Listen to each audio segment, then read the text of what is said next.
Inside the cage, he's known as the Predator. For good reason, too. Francis Ngannou has had to survive and hunt for opportunities his entire life. By securing a super fight with Tyson Fury, the 37-year-old has hit the big time with the riches that will follow from the Saudi Arabia exhibition bout on Saturday night. We're talking about a fighter whose biggest payday from his UFC days was £518,000, from when he fought Ciryl Gane in a heavyweight clash in 2022. Having left the organization for more freedom and security in January and swiftly signing a flexible deal with the Professional Fighters League, PFL, the world has become his oyster.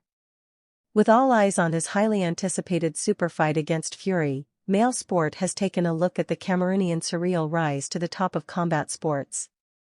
Speaking about his life-changing pay packet he had received to face Fury, Ngannou's manager Marquel Martin has claimed it's bigger than all of his UFC purses combined, by multiples. Welcome to House of Celeb.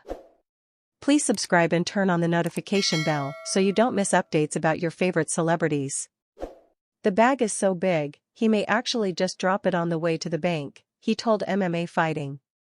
Let's just say that. I don't know what the haters are trying to say, but they'll be proven wrong again. This is life-changing, this is exactly what we planned and visualized, so we're happy. It's quite the turnaround for a man who was once struggling to pay his bills during his career and previously had to borrow money just to survive. In the past 2 years I've fought twice and then I have to borrow money to live, he said in September 2022. Nobody cares about that. I have no guarantee in that year and I have no protection, so based on that experience I want to get something better on my contract and obviously what I deserve. Ngannou has got what he deserves now and then some, but he's had to come a long way and travel down a painful road to get here. Having grown up in the Cameroonian village of Payday and raised by a single mother, Ngannou was forced to walk 6 miles to go to school every day and was digging sand mines when he was just 10 years old. As he got older he made the journey from Cameroon to the north of the continent, traveling through Nigeria, Niger and Algeria before reaching Morocco while packed into pickup trucks driving through the desert. It was there that he was able to emigrate to Spain by water, but not before being forced to live in Moroccan forests and eat food from bins while he prepared to cross the border. Once he made it to Spain, he was seized upon by police and put into a detention center for 2 months before he was released and snuck his way onto a train to France, knowing that police controls were much stricter in the UK. He settled in Paris, but ended up sleeping in a car park as he began looking for a boxing gym and eventually met trainer Fernand Lopez, who would convince him to take up MMA instead of boxing. Speaking to The Sun, Ngannou discussed his experience of living in Paris as he said, "I never really wanted to become an MMA fighter. I went to France 5 years ago, and at that time I wanted to be a boxer because I did a little bit of boxing at home in Cameroon. It was difficult because I didn't know anybody in France, I didn't have any money, so I was sleeping on the streets without money and trying to survive like that, and that was difficult. For me, I just started in MMA for fun. I had time to train, so I thought why not train MMA as well. And then things went very fast and they start asking, did I want to fight? And I said, yes, let's do it. I didn't realize how fast it was going until the coach said to me, we've got a UFC contract for you. The rest, as they say, is history." Ngannou got signed by the UFC in 2015 before becoming their heavyweight champion in 2021 by knocking out Stipe Miocic. But Ngannou wasn't done there. Becoming the champion of his division wasn't enough, not when he felt the UFC weren't maximizing his potential after previously hitting out at the organization for ripping off fighters. So he took the power into his own hands and left the UFC, signing an expansive multi-fight deal with the PFL on a flexible contract that allows him to venture into other lucrative avenues. The cash will come rolling in now that Ngannou is free, set up as many mega fights as he chooses and build his own personal brand. Remarkably, Tyson Fury has said, via The Mirror, that the MMA heavyweight star will pocket €8.2 million, that's about $10 million for their clash this weekend. Meanwhile, Derek Chisora has claimed that the Gypsy King will be making €41 million, that's about $50 million for the bout.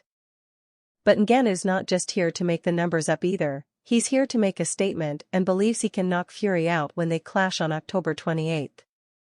He does, after all, carry the world record for the hardest punch ever recorded.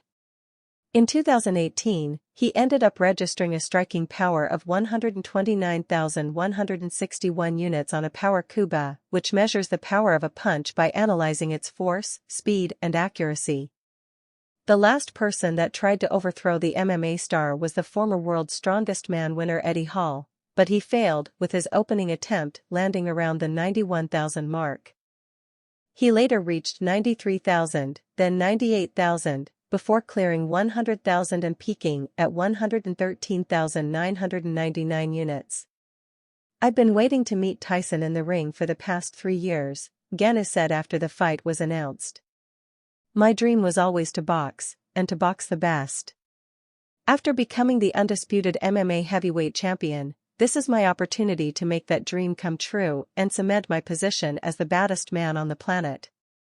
I did like to thank Riyadh Season and my team at 3.0 Labs for helping put this event together. All I will say to Tyson for now is he better dance in that ring, because if I touch him, he's going to sleep." Those were Ngannou's words shortly after the fight was announced. Now, with the bout just 1 day away, the Cameroonian has provided some fighting talk ahead of the fight. Speaking exclusively to Male Sport, Ngannou warned Fury not to try any tricky shit when they meet in Saudi Arabia on Saturday night. "A lot of people that he fought has raised that issue, and I don't know if it's a fact, if it's true or not, but we have to double check that because he needs to be equal," he told Male Sport.